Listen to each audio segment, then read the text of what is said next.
Ciao ragazzi, eccoci ad un nuovo video boliviano. Oggi vi raccontiamo un episodio abbastanza particolare che ci è capitato in questo paese. Faccio subito una premessa: con tutto quello che ci sta succedendo qui in Bolivia non vogliamo assolutamente dipingere questo paese come pericoloso o da stare alla larga. È vero che il primo giorno è stato abbastanza difficile per ciò che è successo con il gasolio, con il bancomat, ma è anche vero che quando si entra in un nuovo paese bisogna adattarsi a quello che è il contesto che ci ospita e non sempre ci può piacere tutto. Noi lo accettiamo perché anche gli imprevisti fanno parte del viaggio. Anche in Nicaragua, se ci ricordiamo, era stato molto difficile entrare, ma poi il paese si è rivelato uno dei più belli mai visti e lo stesso sta accadendo qui in Bolivia, dove i paesaggi e gli abitanti del posto meritano veramente un viaggio dedicato. È una parte del mondo unica dove la realtà e la cultura sono completamente diverse dalla nostra. Un luogo dove si possono imparare tante cose e al tempo stesso trovarsi sul tetto del mondo. Infatti nell'episodio precedente siamo stati a La Paz, la città più alta del mondo. Se non avete visto il video fatelo subito perché è una città che ci ha davvero stupito ed è una tra le quali vorremmo sicuramente tornare. Ma fatta questa premessa, ora torniamo al video di oggi e cerchiamo di ricostruire quello che è successo. Ci troviamo sulla Panamericana boliviana, abbiamo lasciato La Paz e stiamo in direzione sud verso Uyuni. E dopo i soliti controlli di rito della polizia... E dov'è? Buenas tardes.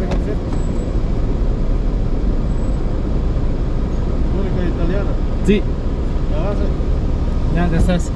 Ci accorgiamo sulla nostra app di un chiaro avviso lasciato da alcuni viaggiatori prima di noi. Ora apro una parentesi: sapere cosa è successo ad altri e avere la possibilità di geolocalizzarlo su una app ti permette non solo di viaggiare più informato, ma anche di prevenire eventuali pericoli. Se leggiamo bene l'avviso dice Corrupt Police, ovvero polizia corrotta. Il viaggiatore in questione scrive: la polizia mi ha fermato e voleva farmi 40 euro di multa per eccesso di velocità. Io andavo a 50 km all'ora mentre il limite era di 80 km all'ora. La polizia ha trattenuto i miei documenti e abbiamo avuto una discussione. Alla fine gli ho dato circa 4 euro e mi hanno lasciato andare. Nel nostro viaggio, sebbene siamo stati in molti paesi, può capitare questo fenomeno, ma mai nessuno si era inventato una scusa per trattenerci i documenti e chiederci soldi in cambio. Forse perché il nostro spagnolo alla fine è abbastanza buono, forse perché siamo italiani, non lo so, o forse perché siamo stati semplicemente fortunati. Leggendo il messaggio, che era anche recente, mi preparo al fatto che ci potesse essere un posto di blocco con autovelox. Non andiamo mai veloce in strada perché per noi non ha senso. Vedere il paesaggio fa parte del viaggio e non abbiamo mai nessuna fretta. Effettivamente il posto di blocco era lì, c'erano tantissimi uomini della polizia boliviana,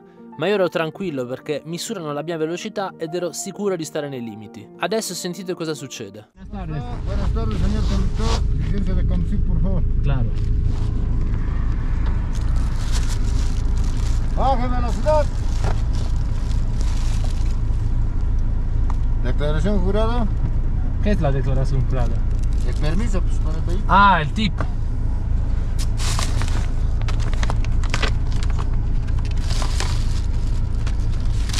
puede ser, señor? Somos de Italia. Italia.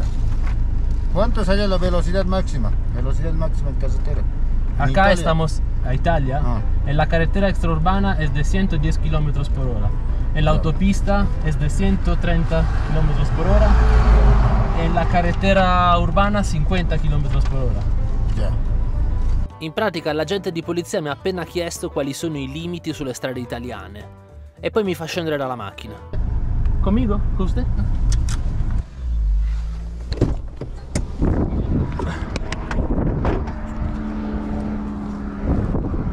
Lo siguiente, conductor, estás en exceso de velocidad. ¿Por qué? ¿Por qué estás filmando? ¿Por qué? No se puede. 80 kilómetros de velocidad máxima. Estaba yendo a 70 km por hora. No, señor. Sí. Sí, sí. Kilometraje del señor 70 es que está bien. No, 100. Usted me dice 80. Yo le he dicho la velocidad máxima es 80. Io puedo verlo este dato. Hasta 90. Tiene el dato allá. Puede ir a ver el radar, señor. ¿Ya? 100 para arriba estamos haciendo. 100 es imposible, nunca voy a 100. ¿Puedo ver il dato, per favore? Primo tentativo di polizia corrotta nel nostro viaggio, questo è sicuro. Adesso vado a vedere, in pratica dicono che stavamo andando a 100, in realtà stavamo andando a 70 all'ora. Per fortuna sulla nostra app questa cosa si vedeva.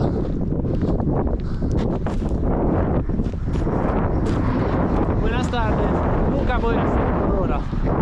Stavo yendo a 70 kilómetros por hora. No. Este radar no engaña, este vehículo son 78. ¿Puedo ver el dato, por favor? Cada que envíe, ya le he enviado por WhatsApp al sargento que usted al 100 ya le he enviado, Ya. acá está. ¿Puedo ver? Esto es. Esto. 109. Sí. No es posible.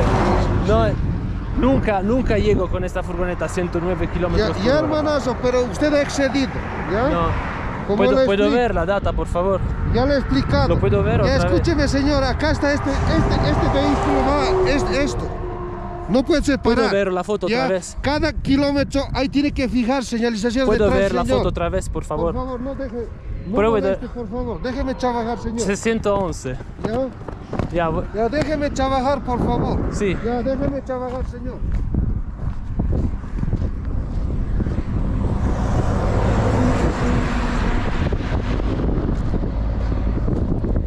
¿Ya? ¿Esto no lo para? A 111. Por eso están viendo con la camioneta, señor. Ya me voy.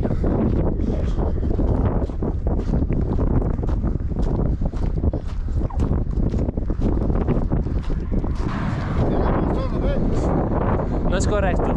El bus estaba yendo a 111 kilómetros por hora y no se paró, se fue. Le está persiguiendo, señor. El bus, el autobús. La camioneta ya perseguido, ¿ha visto? No, el autobús, el azul que estaba allá. Ya perseguido. ¿Ya? Entonces la me finalidad mostró- de este control. Ah, no, por ahí No. pensó usted que es falso. ¿Ha visto? Io stavo Si es para aspettando- eso, Es- Qui la camera ha smesso di registrare, ma la storia è andata a finire che io mi sono assolutamente rifiutato di dare soldi alla polizia o pagare una multa che non esiste. Quando ho visto il pullman di linea che fa quella strada tutti i giorni e sfrecciava a 110 km/h, ho avuto anche una bella reazione. Adesso che mi rivedo forse anche un po' esagerata. Quando ho spiegato più volte alla polizia che la mia velocità non era quella, anche perché la foto di WhatsApp aveva chiaramente un orario differente, non so perché, forse perché mi ha visto con la telecamera in mano o forse perché mi ha visto davvero convinto, mi ha lasciato andare restituendomi tutti i documenti. So che ci potevano essere 1000 approcci differenti, ma io ho scelto per questo. Non mi trovavo in un luogo remoto, c'era passaggio, c'erano testimoni e ho cercato di arrivare a una soluzione parlando. Bene, ora che vi abbiamo raccontato questa storia, è il momento di procedere a una nuova tappa del nostro viaggio in Bolivia.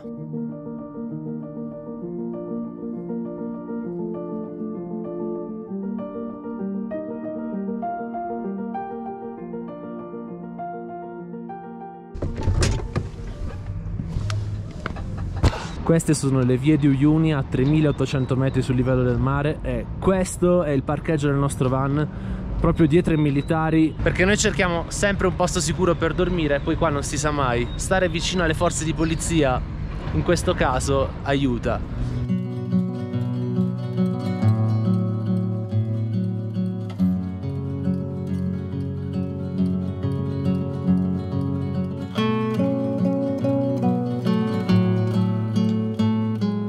Oggi, prima di entrare al Salar, andremo a visitare il cimitero dei treni, un posto che Carlo voleva visitare da tantissimo tempo. Non vedevo l'ora. Ma prima una bella spremuta di arancia, la signora ce la sta preparando.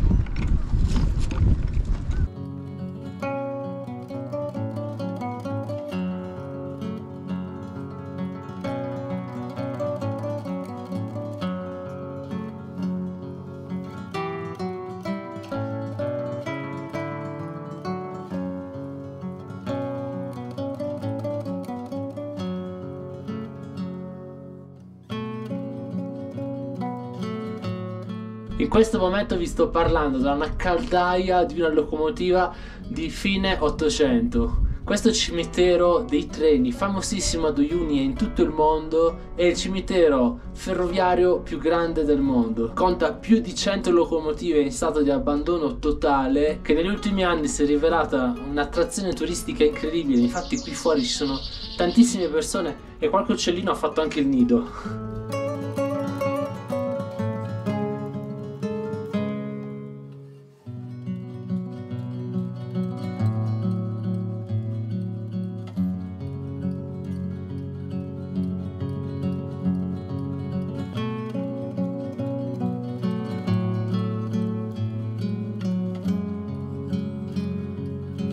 Ci sono queste carcasse vissute risalenti all'epoca in cui qui in Bolivia il settore minerario era l'unica fonte di sostentamento. Tuttavia questo settore occupa nell'economia di questo paese un ruolo importantissimo. La storia ferroviaria boliviana è incredibile perché qui si sono cominciate a realizzare le prime ferrovie proprio perché si erano scoperti giacimenti d'oro e d'argento. Infatti le prime ferrovie furono fatte per questo motivo e a ogni epoca corrisponde l'estrazione di un minerale differente. Ad esempio questa ferrovia era stata realizzata anche per l'esportazione del sal nitro e dello stagno, che facevano un viaggio lunghissimo dalle Ande, attraversando tutto l'altopiano e la cordiera delle Ande fino ad arrivare al porto di Antofagasta, che prima era Bolivia ma adesso è Cile. Ovviamente tutto arrugginito perché siamo vicini al salar e il sale gioca un ruolo fondamentale per quanto riguarda l'ossidazione. Guardate qui dentro, questa è la caldaia, guardate lo spessore della lamiera di circa 2 centimetri.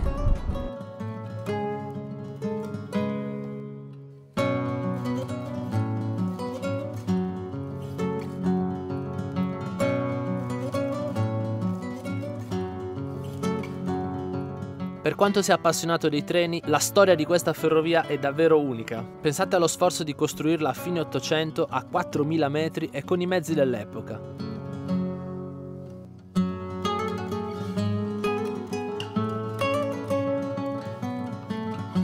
Quello che ti resta dopo aver visto questo posto è la forza del tempo che negli anni sta lentamente cancellando ogni traccia del passato, accelerata dalla grande quantità di sale perché siamo ai confini del Salar de Uyuni, un luogo che ci ha sempre attirato e che finalmente siamo pronti per visitare, ovviamente facendo le dovute provviste perché lì non c'è niente.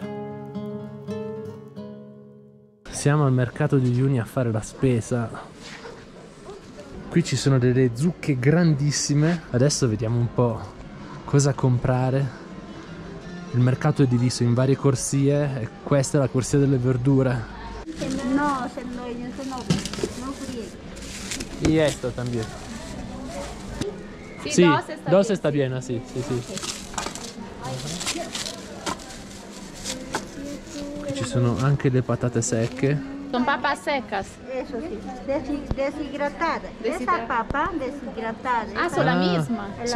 Sono queste patate praticamente disidratate per conservarle meglio. Carote rosse, ecco qua. Esto? 4 vuoi? Sì. Qua prendiamo gli spinaci, abbiamo preso dei peperoni, un sacco di insalata qua.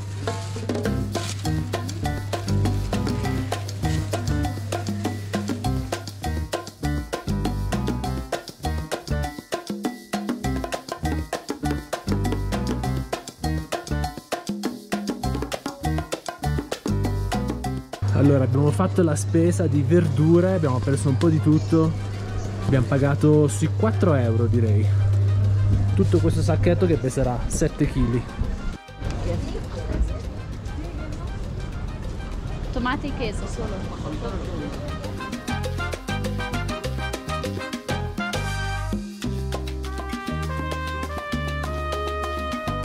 Questa è la stazione ferroviaria di Uyuni, che ancora funziona. Infatti qui ci sono dei vagoni di treni un po' più recenti di quelli che abbiamo visto al cimitero. Vediamo se mi fanno entrare. Qui ci sono delle carrozze in legno e il cartello della stazione Uyuni, 3669 metri di quota.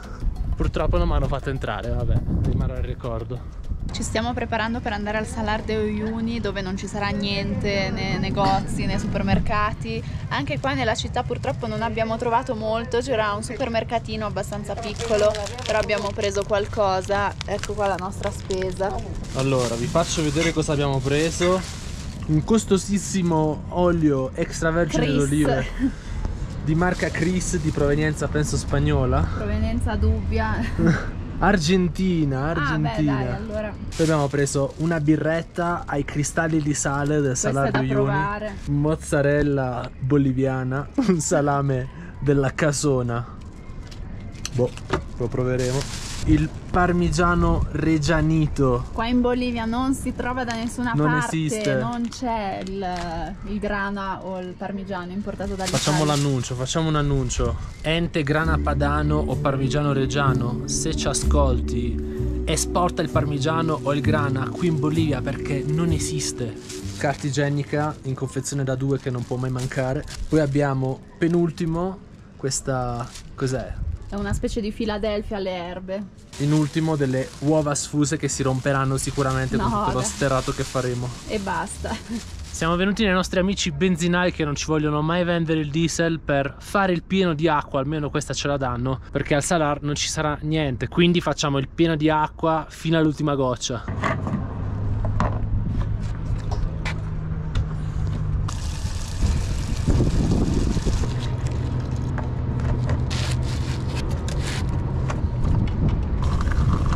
Ho caricato 100 litri che ci serviranno per circa 4 giorni, visto che ci dobbiamo lavare e anche cucinare nel nostro van, perché ristoranti nel Salar non ce ne saranno. È arrivato il momento di lasciare la civiltà per qualche giorno. Ci stiamo dirigendo nel Salar de Uyuni, che per farvi capire quanto è grande, ecco un'immagine da satellite. Avremo modo di visitarlo a lungo e di navigarci seguendo la nostra bussola, perché qui non ci sono strade.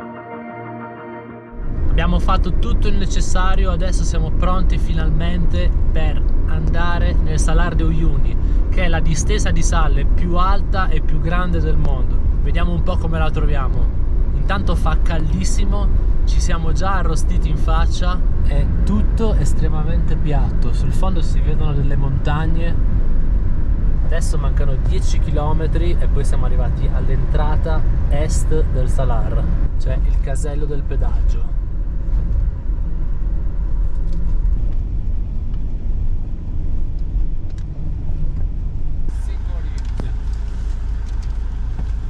Y para regresar a Uyuni tengo que pagar otra vez. No, con esto vamos. Con esto, ya, ok. Gracias, hasta luego. Questo bigliettino ci servirà per tornare a Uyuni perché poi dovremo fare le provviste. Quindi il pedaggio praticamente si paga una volta. O meglio, non ho ben capito, ma il pedaggio qui in Bolivia si paga per l'andata e il ritorno, e non a tratta come avviene di solito. Ecco il cartello che dice che siamo arrivati al Salar de Uyuni. Adesso dobbiamo girare da quella parte. Altitudine 3663 metri sul livello del mare.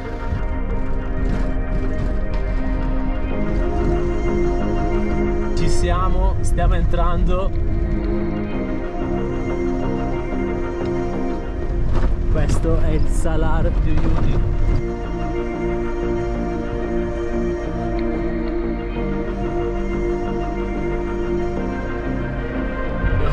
Che figata è! Pazzesco!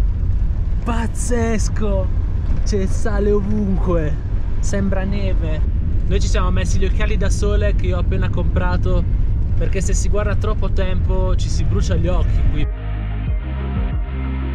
Siamo al confine tra la stagione secca e la stagione delle piogge. In realtà avrebbe dovuto già piovere, ma speriamo di trovare tutto secco perché potremo avventurarci con più sicurezza. Se piove lo strato di sale si ammorbidisce ed è possibile rimanere bloccati anche con un 4x4, ovviamente se non si sa bene dove andare. Quindi iniziamo la nostra avventura in questa parte del mondo veramente unica.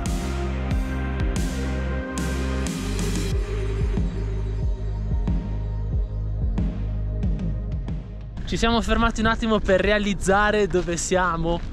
Guardate che spettacolo! Questo è sale grosso da cucina, possiamo farci la pasta. Distesa sconfinata, è 2 volte il Molise. Nirvan è già tutto pieno di sale che poi andremo a togliere. E a questo poi è servito tutto il lavoro che abbiamo fatto in Colombia quando abbiamo rivestito il van con una pellicola protettiva, proprio per questo. Che figata!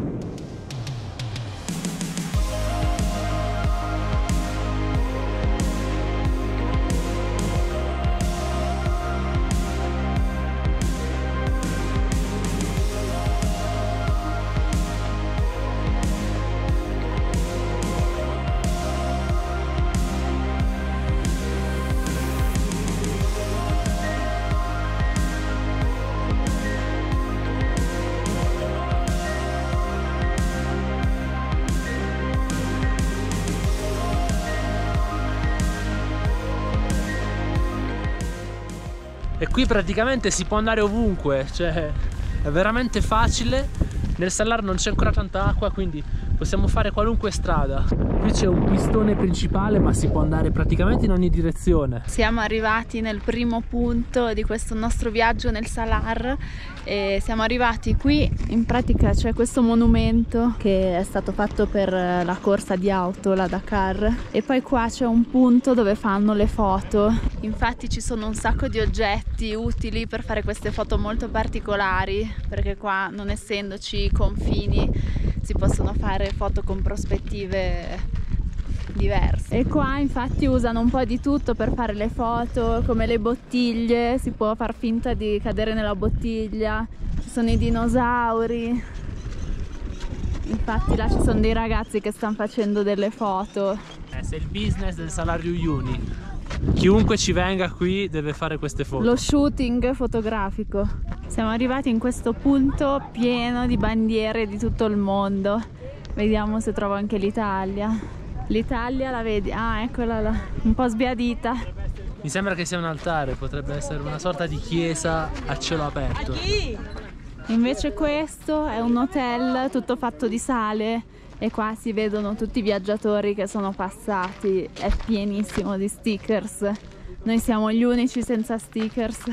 Questi qui sono i mattoni di sale, wow, pesano un sacco. I macigni. Ora entriamo a vedere questo hotel di sale. Wow. Pavimento ovviamente fatto di sale, i tavoli sono fatti di sale, le sedie sono fatte di sale, i camerieri sono fatti di sale. Immagino che anche il menù sia a base di sale. Il bancone del bar è fatto di sale. Eccolo qua. Wow, che masso. ¿Se pueden encontrar estos cristales? Sí, está abajo. Ah, está abajo. Bajo el agua. Ah.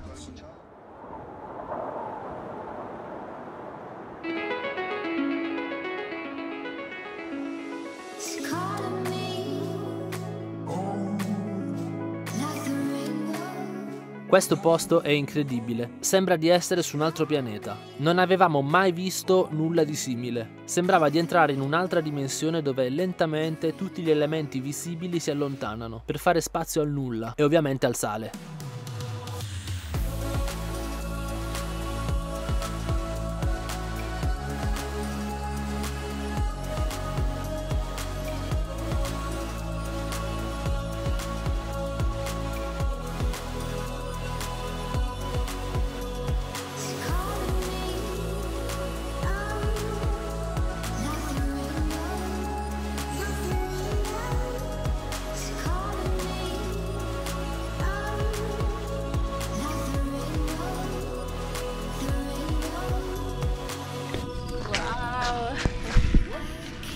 Paradiso, qua sembra veramente neve comunque,